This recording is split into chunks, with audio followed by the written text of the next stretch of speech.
Hello dear students, good morning and welcome to Adarsh School Virtual Classroom.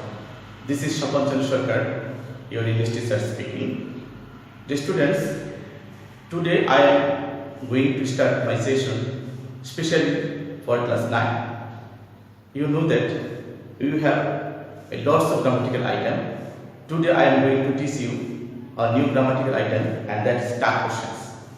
So do you idea about it? Just look at the board. If you follow my class attentively, I think you will get a clear idea about tag question.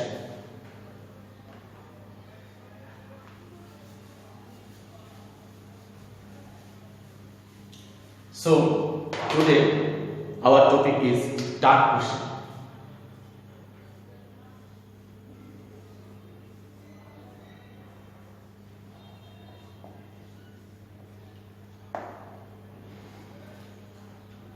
Student, তোমরা জানো tag question হচ্ছে আমাদের class 9 এর জন্য একটা নতুন item. তো এই আইটেমটি হয়তো অনেকেই তোমরা ইতিমধ্যে বই থেকে পড়ে একটা ক্লিয়ার ধারণা পেয়েছো, বাট আমি আশা করি তোমরা আমার ক্লাসটা ফলো করবে এবং সবসময় আমাদের এই চ্যানেল, যেটা আমরা ইউটিউব চ্যানেল করেছি আদর্শ স্কুল ভার্চুয়াল ক্লাসরুম নামে, এই চ্যানেলটি অত্যন্ত গুরুত্বপূর্ণ একটি চ্যানেল। কারণ এই চ্যানেলে আমাদের স্কুলের স্বনামধন্য যত শিক্ষক রয়েছেন তারা ক্লাস পরিচালনা করবেন, তোমরা ক্লাসগুলো দেখে উপকৃত হবে। তো প্রিয় শিক্ষার্থী, যাই হোক এই বিষয়ে আমি আলোচনা না করে এখন আমি মূল বিষয়ে যাচ্ছি। সো টাগ কোশ্চেন দেখতে পাচ্ছ, এটা লিখেছি টাগ কোশ্চেন।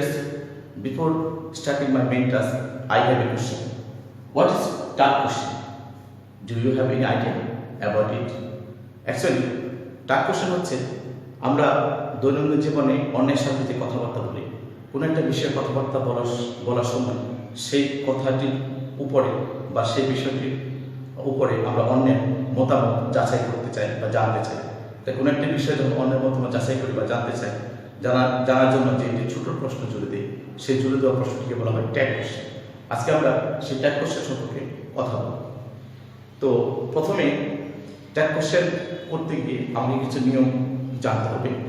তো তোমরা একটু বোর্ডটা ফলো করো, তাহলে তোমরা ট্যাগ কোশ্চেন সম্পর্কে নিয়মগুলো বুঝতে পারবে।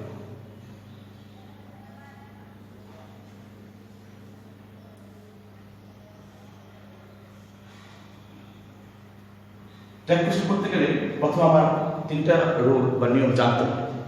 প্রথম হচ্ছে যে বাক্য দেওয়া থাকবে ট্যাগ কোশ্চেনে, সে বাক্যটি অ্যাফার্মেটিভ না নেগেটিভ।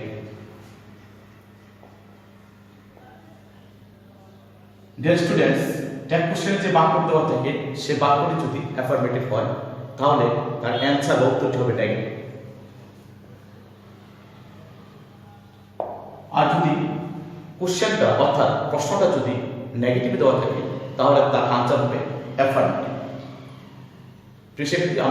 আমি আবার বলছি, if the sentence of tag question is affirmative, the answer should be negative, and if the sentence of tag question is negative, answer should be affirmative. Second rule, subject, যে subject দেওয়া থাকবে সেই সাবজেক্টটি সবসময় pronoun রূপে tag কোশ্চেনে বসে। তাহলে আমরা বলতে পারি সাবজেক্ট এর প্রোনাউন।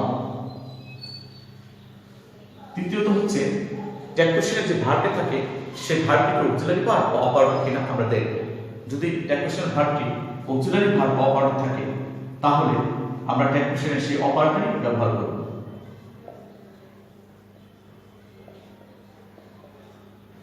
আর যদি ট্যাগ কোশ্চেনে অক্সিলারি ভার্ব বা অপারেটর না থাকে তাহলে প্রিন্সিপাল ভার্বের ফর্ম বা রূপ অনুযায়ী ডু ভার্ব অর্থাৎ ডু, ডাজ, ডিড ট্যাগ কোশ্চেনে বসে।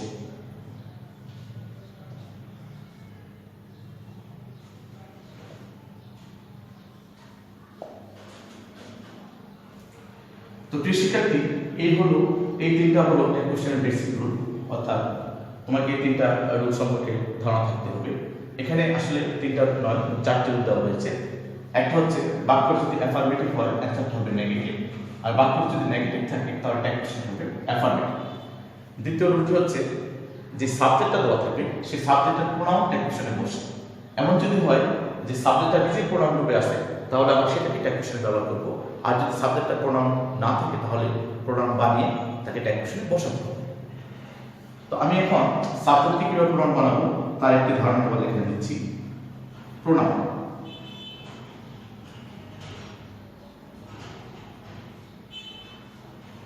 যদি আমরা জানি প্রোনাউন তৈরি হয় নাউন থেকে, যদি নাউনটি কোনো ব্যক্তি বা মানুষ হয়, আমি বাংলায় বলছি ব্যক্তি বা মানুষ হয়, তাহলে মানুষ আবার দুই রকম, একটা হচ্ছে পুরুষ মানুষ, একটা হচ্ছে মহিলা। যদি পুরুষ মানুষ হয় তাহলে তার প্রোনাউন হবে হি, আর যদি সে মহিলা হয় তাহলে তার প্রোনাউন হবে শি। প্রিয় শিক্ষার্থী, আমি আবারও বলছি, আমরা যে প্রোনাউনটা তৈরি করবো, আমরা দেখবো নাউন থেকে প্রোনাউন তৈরি হয়, সেই নাউনটা কোনো ব্যক্তি বা মানুষকে, যদি সে পুরুষ মানুষ হয় তার প্রোনাউন হবে হি, আর যদি সে মহিলা মানুষ হয় তার প্রোনাউন হবে শি। আর মানুষ বা ব্যক্তি ছাড়া যদি অন্য যা কিছু থাকে, অর্থাৎ ব্যক্তির পরিবর্তে আমরা বলতে পারি বস্তু বা অন্য কিছু যাই থাকুক না কেন, অন্য কিছু যাই থাকুক না কেন, তার প্রোনাউন হবে ইট। তাহলে আমরা বলেছি শুধুমাত্র মানুষ, পুরুষ মানুষ, মহিলা মানুষ, দুইটা কথা বলেছি। মানুষ হলে তার প্রোনাউন হবে হি বা সি, পুরুষ হলে হি, মহিলা হলে সি। আর মানুষ ছাড়া অন্য কিছু যা আছে, সে বস্তু বা যেটা থাকে, তার প্রোনাউন হবে ইট। এখন হি, সি এবং ইট এই তিনটাকে যদি আমরা প্লুরাল রূপ দিই তাহলে তার প্রোনাউন হয় দে। প্রিয় শিক্ষার্থী, আমরা জানি প্রোনাউন কাকে বলে, প্রোনাউন কত প্রকার, আমরা জানি প্রোনাউন 8 প্রকার। তো 8 প্রকার প্রোনাউন আমাদের শিক্ষার দরকার হয়তো আছে, কিন্তু এখানে আমি বলবো যে 8 প্রকার না শিখলে তোমরা ট্যাগ কোশ্চেন করতে পারবে। জাস্ট এই নিয়মটা তোমরা ফলো করো। প্রোনাউন ব্যক্তি বা মানুষ হলে তার পুরুষ হলে হি, মহিলা হলে সি। আর ব্যক্তি বা মানুষ ছাড়া বস্তু বা অন্য কিছু হয় তাহলে তার প্রোনাউন হবে ইট, এবং হি, সি, ইট তিনটার প্রয়োগ হচ্ছে দে।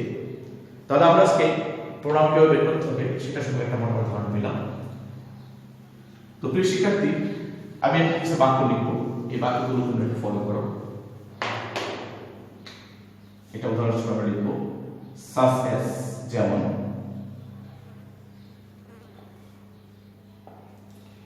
হি ইজ এ স্টুডেন্ট, সে একজন ছাত্র। প্রথমে আমি এই বাক্যটাকে তাকাবো, দেখবো এই বাক্যটা অ্যাফার্মেটিভ না নেগেটিভ। তোমরা বলতে পারবে এই বাক্যটা কি ধরনের বাক্য? হ্যাঁ, অবশ্যই তোমরা বুঝতে পেরেছ, এটা হচ্ছে অ্যাফার্মেটিভ। অর্থাৎ বাক্যটি অ্যাফার্মেটিভ থাকলে অ্যান্সারটা যেটা আমরা বানাবো, অর্থাৎ ট্যাগ কোশ্চেনটা যেটা বানাবো তা হবে নেগেটিভ। তাহলে এখানে ইজটাকে আমরা এখানে নিয়ে যাব এবং তার সাথে নেগেটিভ করার জন্য একটা নট যুক্ত করব সংক্ষেপে, এন্ড এটা হচ্ছে ইজেন্ট। আর এই যে সাবজেক্ট রয়েছে এখানে বলেছি সাবজেক্টের প্রোনাউন, সাবজেক্ট নিজে প্রোনাউন রূপে আছে, তাই আমরা সাবজেক্টের প্রোনাউন হিসেবে আছে, তাই আমরা এটাই বলবো। এই হয়ে গেল আমাদের ট্যাগ কোশ্চেন, ইজেন্ট হি। শিক্ষার্থী, হি ইজ এ স্টুডেন্ট, একটা ট্যাগ কোশ্চেন হচ্ছে ইজেন্ট হি। আমরা আরেকটা বাক্য দিয়ে করতে পারি,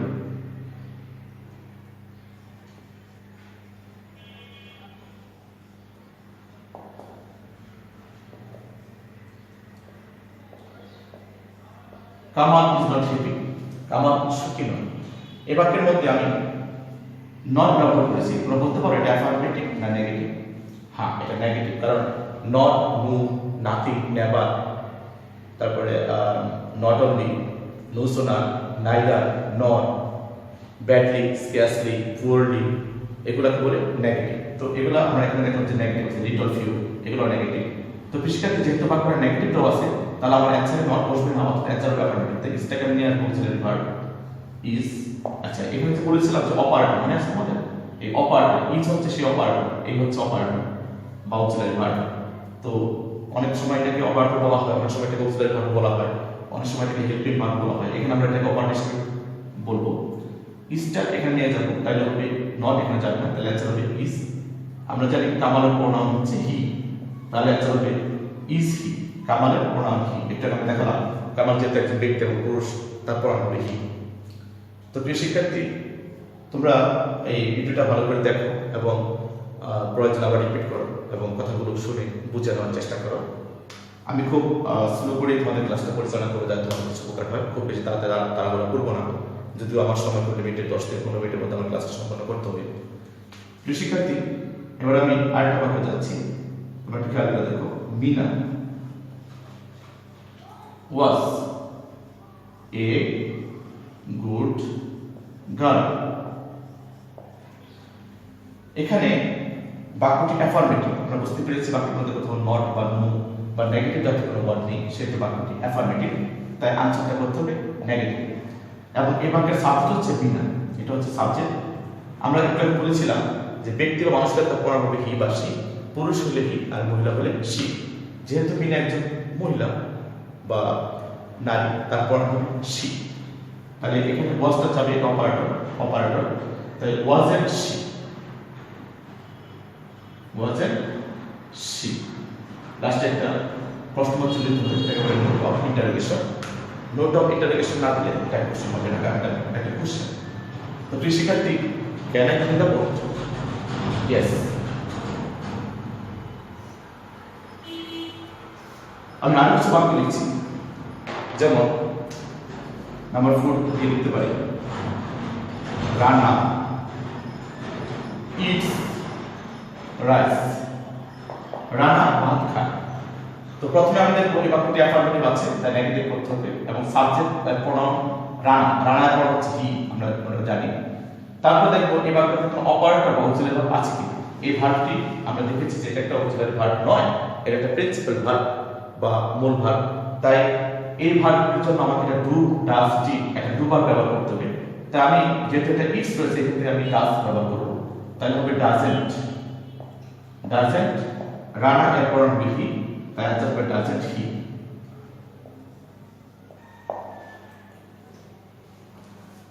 তো শিক্ষার্থী, আমি আরেকটা বাক্য দিয়ে বোঝানোর চেষ্টা করি। The boys head the man. The boys head the man. এই বাক্যটিতে দ্য বয়েজ, খেয়াল করে দেখো, বয়েজ হচ্ছে বালকের, অনেকগুলো বালক, সে মানুষ, তারপর হবে হি অথবা সি। এবং এটা বলেছিলাম যে মানুষ যদি প্রনাউন হি বা সি হয়, তাহলে তার প্লুরাল রূপ হবে দে।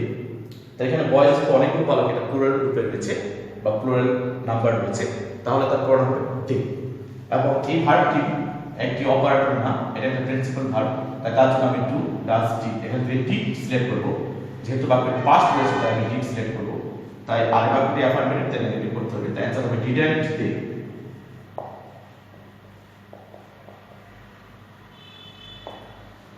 প্রিয় শিক্ষার্থী, আরেকটা বাক্য দেব আমি।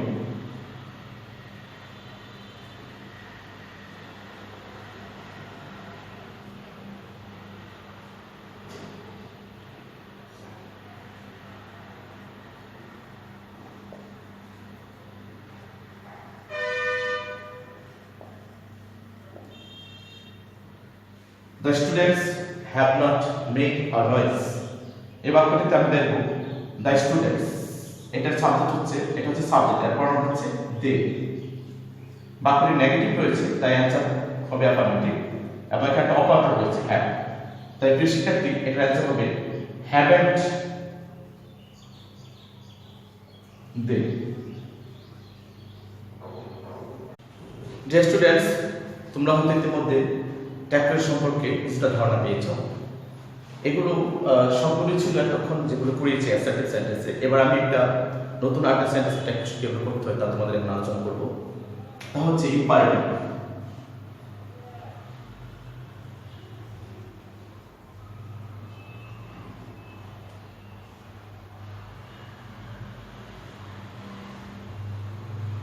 যে স্টুডেন্টস, সকল ইম্পারেটিভের অ্যান্সার, অর্থাৎ যে কোনো ইম্পারেটিভ সেন্টেন্সের অ্যান্সার যদি তুমি উইল ইউ দাও, তাহলে তা সঠিক হবে।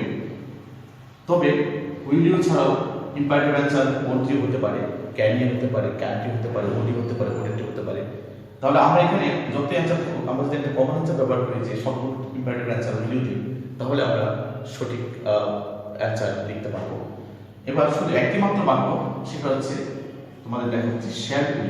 একটি মাত্র বাক্য, সেটা হচ্ছে যদি বাক্যটা লেটস দিয়ে শুরু হয়, অর্থাৎ লেটস বা লেটাস থাকে, তাহলে লেটস বা লেট আস হয়, তাহলে তার কন্ডিশনকে শ্যাল বি। আমি একটা উদাহরণের মাধ্যমে তোমাদেরকে জিনিসটা ক্লিয়ার করছি। ওপেন দ্য ডোর, দরজাটা খুলো। আমরা দেখলাম এটা একটা ইম্পারেটিভ বাক্য। এই বাক্যকে টাইপ কোশ্চেন যদি আমরা উইল দিই তাহলে অ্যান্সার উইল বি কারেক্ট।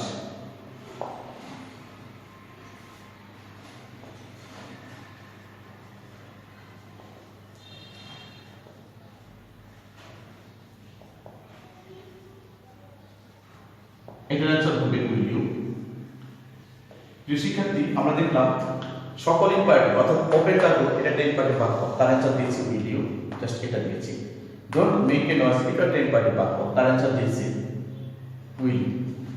এখন একটি মাত্র বাক্য যেটা লেটস বা লেটার দ্বারা শুরু হয় তার অ্যান্সার হচ্ছে শ্যাল, সেটা আমরা এখন লিখতেছি।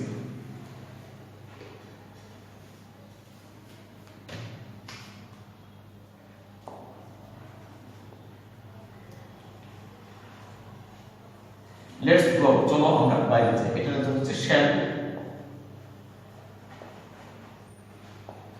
কৃষিক্ষেত্রে দেখো এটা লেটস বা লেটাস রয়েছে এখানে, তার জন্য অ্যান্সার হচ্ছে শ্যাল। আর যদি এমন হয় লেট মি প্লে নাও, আমার কোন খেলতে, এটা কিন্তু লেটের পরে এস রয়েছে বা লেটস রয়েছে বলে আমি অ্যান্সার বলছি শ্যাল মি।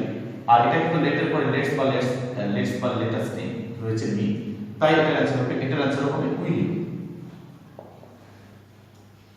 তো শিক্ষার্থী, ইম্পারেটিভ বাক্যগুলো যদি থাকে তার অ্যান্সার খুব সোজা। এবার আমি তোমাদেরকে আরেকটা রুল সম্পর্কে ইন্ট্রোডিউস করব, সেটা হচ্ছে যদি কোনো বাক্যে everybody, everyone, nobody, no one, somebody, someone, অর্থাৎ কোনো বাক্যে যদি বডি থাকে, that means EVERY, everybody, everyone, somebody, someone, nobody, no one, none, etc. থাকে, তাহলে তার প্রণাম হবে দে। প্রিয় শিক্ষার্থী, আমি আবারও বলছি, তার প্রণাম ধরবো দে। everybody, everyone, somebody, someone, nobody, no one, none, etc. মানে এটসেট্রা যাই থাকুক না কেন তার প্রণাম হবে দে। আমরা একটা উদাহরণের মাধ্যমে কথাটা ক্লিয়ার করছি, আমরা উপরে সহজ দিতে পারি।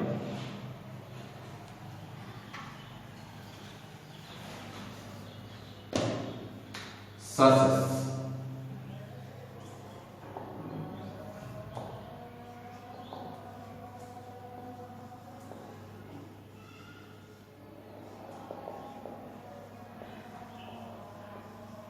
এভরিবডি লাইকস ফ্লাওয়ার, সবাই খুব পছন্দ করে। প্রিয় শিক্ষার্থী, এভরিবডি এর প্রণাম ধরবো দে, লাইকস এর জন্য ধরবো ডাস, কিন্তু আমরা ডের সাথে ডার জন্য একসাথে বসাবো, অর্থাৎ এই সাবজেক্ট ভার্ব যে যখন আমরা এগ্রিমেন্ট করব তখন আমরা ডের সাথে ডার ধরতে পারবো না, মনে হবে ডু, তাই আজ আমরা do they.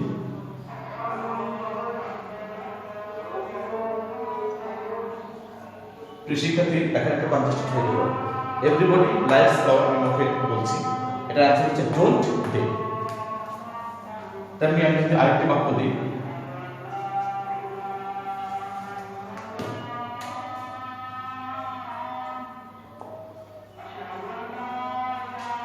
nobody believes a liar, nobody জন্য ধরবো দে। যেহেতু বাক্যটা নেগেটিভ রয়েছে তাহলে অ্যান্সারটি হবে অ্যাফার্মেটিভ, অ্যান্সার মধ্যে নট বসবে না, আর বিলিভসের জন্য বলবে ডাস। প্রিয় শিক্ষার্থী, দে এবং ডার জন্য একসাথে এগ্রিমেন্ট করবে, অর্থাৎ সাবজেক্টের সাথে ভার্ব জন্য এগ্রিমেন্ট হবে, তখন সেটা হবে ডু দে, কারণ দের সাথে ডাস হয় না, তাই ডু বলে এটা অ্যান্সার হয়েছে ডু দে। তো এই হলো প্রিয় শিক্ষার্থী ডেফিনিশন, আরেকটা নিয়ম নিয়ে আলোচনা করলাম। এখন আমি তোমাদেরকে আরেকটি নিয়মের সাথে আলোচনা পরিচয় করে দিব, আলোচনার মাধ্যমে তোমাদের সাথে পরিচয় করে দেব। সেটা হচ্ছে যদি কোনো বাক্যে এনিথিং,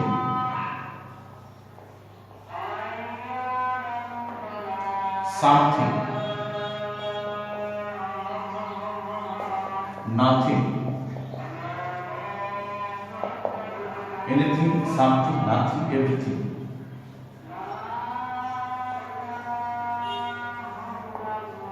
ইত্যাদি থাকে, তাহলে তার টেকনিক অর্থ হবে ইট। প্রিয় শিক্ষার্থী, তোমরা একটু ভালো করে জেনে নাও, যদি কোনো বাক্যে এনিথিং, সামথিং, নাথিং, এভরিথিং থাকে, তাহলে তার টেকনিক অর্থ হবে ইট। আমরা একটা উদাহরণের মাধ্যমে, কয়েকটা উদাহরণের মাধ্যমে আমি আর তোমাদের বুঝিয়ে দেবো। সরি, কয়েকটা উদাহরণের মাধ্যমে তোমাদেরকে আমি রুলটা বুঝিয়ে দেবো। সাকসেস,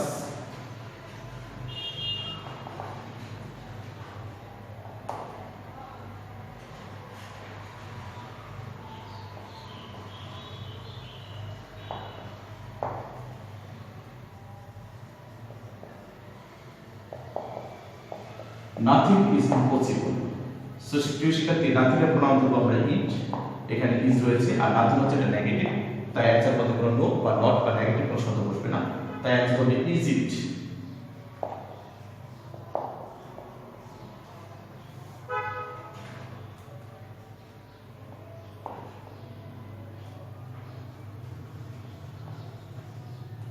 সামথিং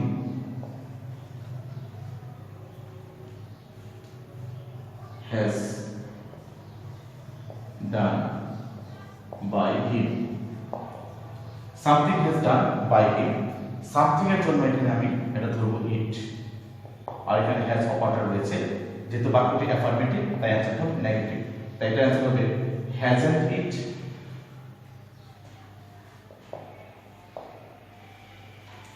প্রিয় শিক্ষার্থী, এইভাবে আমরা ট্যাগ কোশ্চেন শিখব। আমি আরেকটি ক্লাস এর মাধ্যমে তোমাদেরকে ট্যাগ কোশ্চেন সম্পর্কে আরো বিস্তারিত ধারণা দিতে পারবো বলে আমার বিশ্বাস। এখন আমি তোমাদেরকে কিছু বাড়ির কাজ দিয়েছি, তোমরা এগুলো করে রাখবে এবং তোমরা আমার পরবর্তীতে যখন তোমাদের সাথে আমার দেখা হবে তখন তোমরা সেটা আমার সাথে মিলিয়ে নিবে বা আমি তোমাদের সেটা চেক দিয়ে দেবো।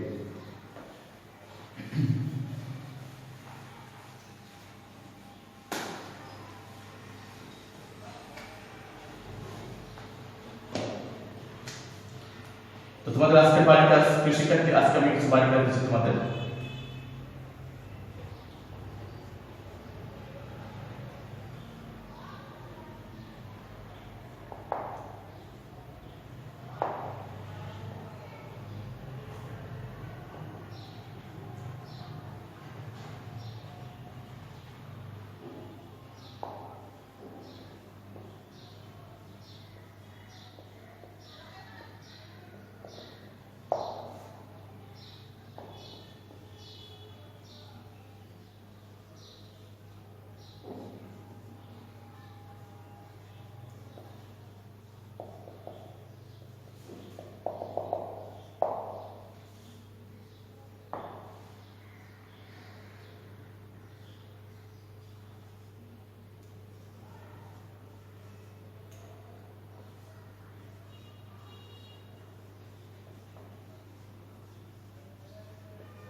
প্রিয় শিক্ষার্থী, এই 7টি বাক্য তোমাদের আজকের জন্য হোমওয়ার্ক। পরবর্তীতে আমরা টেকনিক সম্পর্কে আরেকটি ক্লাস নিতে হবে, তখন আমি বাকি নিয়মগুলো আলোচনা করতে পারবো। প্রিয় শিক্ষার্থী, এই ছিল তোমাদের সাথে আমার আজকের ক্লাস। তোমরা জানো আমি